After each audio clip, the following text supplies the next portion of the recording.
స్వచ్ఛంగా ఆలోచించే వాళ్ళు కాపులు ఎక్కువ, కుట్రపూరిత ఆలోచనలు తక్కువ. వాళ్ళకి కుట్రపూరిత ఆలోచనలు చేస్తుంటే కాపులు ఏనాడు అధికారంలోకి వచ్చిండేవాళ్ళు. ఎవరిని తొక్కేయాలి, ఎవరిని నొక్కేయాలి, ఎవరిని ఒగ్గేయాలి, ఎవరిని ఎంత పెట్టుకు తిరగాలి అనే కుట్రలు వాళ్ళకి జాత కాదు. వాళ్ళల్లో స్వచ్ఛతతో పాటు నిజాయితీతో పాటు ఆవేశం ఎక్కువ ఉంటుంది. ఆ ఆవేశం వల్లనే దెబ్బతిన్నారు వాళ్ళు.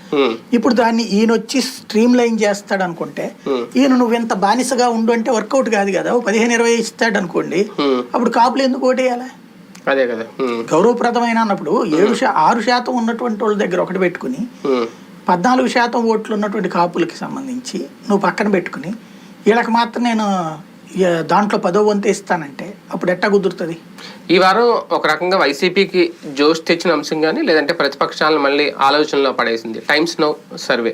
అంటే ఇప్పుడు ఎన్నికలు జరిగితే 24 నుంచి 20 స్థానాలు వైసీపీకి వస్తాయి, ఎంపీ స్థానాలు అని చెప్పడం దేశవ్యాప్తంగా చేసిన సర్వేలో భాగంగా పెరిగిందా ఓట్ బ్యాంక్ బాగా వైసీపీగా అని అనుకోవాలా, ప్రతిపక్షాలకు తగ్గుతుందా?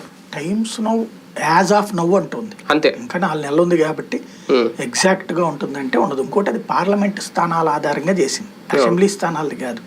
అసెంబ్లీ స్థానాలు అంటే కొంచెం కూడా కంపేర్ చేయలేమా?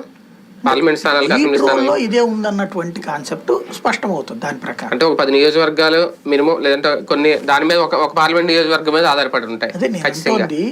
గెలుపుకి అవకాశాలు వైసీపీకి ఎక్కువ ఉన్నాయి అన్నటువంటిది లెక్క. అదే అంతవరకు తీసుకోవాలి కానీ ఎగ్జాక్ట్ ఫిగర్ గా 24 వస్తాయి అన్నాడు కాబట్టి 24 అని చెప్పలే. దాని ఆధారంగా అసెంబ్లీ సీట్లన్నీ 165 వచ్చేస్తాయి, 170 వస్తాయి అని చెప్పలే. అసెంబ్లీ సీట్ ఆలోచనకి దీనికి చాలా తేడా ఉంటుంది.